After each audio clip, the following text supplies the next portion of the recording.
అది చెప్తున్నాం కదా, వీళ్ళు ఎవరికి భయపడటం లేదు. ఇది నాకు అర్థం కావటం లేదు. ఇది ఏ రాజ్యమో?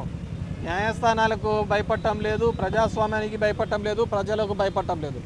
మనం ఎప్పుడో చూసాం కొలంబియన్ డ్రగ్ లార్డ్ పెబులో ఎస్కోబార్కి సంబంధించి.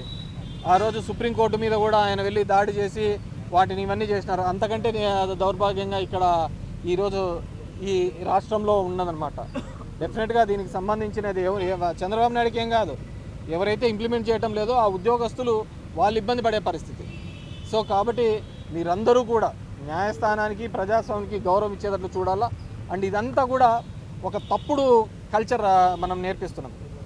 ఈరోజు మీరు వేసే విత్తనం రేపొద్దున మీరు ఏ విత్తనం వేస్తారో అదే చెట్టుగా వస్తుంది, దానికి కాసే కాయలు కూడా అలాగే ఉంటాయి. సో దాని రుచి కూడా మీరు చూడాల్సి వస్తుంది. సో ఇలాంటి పరిస్థితులు రాకూడదు మళ్ళీ భవిష్యత్తులో ఉండకూడదు అంటే అందరూ కూడా ప్రజాస్వామ్యానికి కోర్టులకు గౌరవించాల్సిన అవసరం ఉంది. డెఫినెట్గా మీ గోదావరి నది ఏ విధంగా ఉందో అది పొంగి పొర్లుతోంది అక్కడ అమరావతిలో. మీకు మాత్రమే సొంతమవుతుంది అనుకున్న దాన్ని ఏమి చేపలు అంటారయ్యా, పులస, రేపొద్దున ఖచ్చితంగా 2-3 సంవత్సరాల్లో మీరు అమరావతిలో చూడబోతున్నారు. అప్ స్ట్రీమ్కి ఇవ్వబోతున్నాయి. అదే పులసలను మీకు అమరావతి దాంట్లో మీకు పట్టించి మీ అందరికీ ఇవ్వబోతున్నాయి.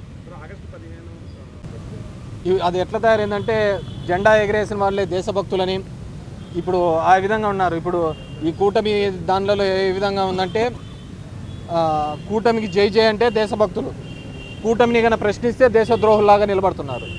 దేశభక్తి అనేది జెండా ఎగరేస్తేనో లేకుంటే దాని మీద ఆ రోజు చాక్లెట్లు పంచుతూనే ఉండదు. ఈ దేశం యొక్క సమగ్రతకు ఇక్కడున్న దానిలో ఐక్యంగా పోరాడినప్పుడే ఉంటుంది. ఈరోజు దేశభక్తి ప్రజాస్వామ్యం గురించి మాట్లాడుతున్న వీళ్ళు కోర్టు ఆర్డర్ని ఎందుకు ఇంప్లిమెంట్ చేయడం లేదు మాట్లాడే వాళ్ళందరూ ఆలోచించుకోవాలి.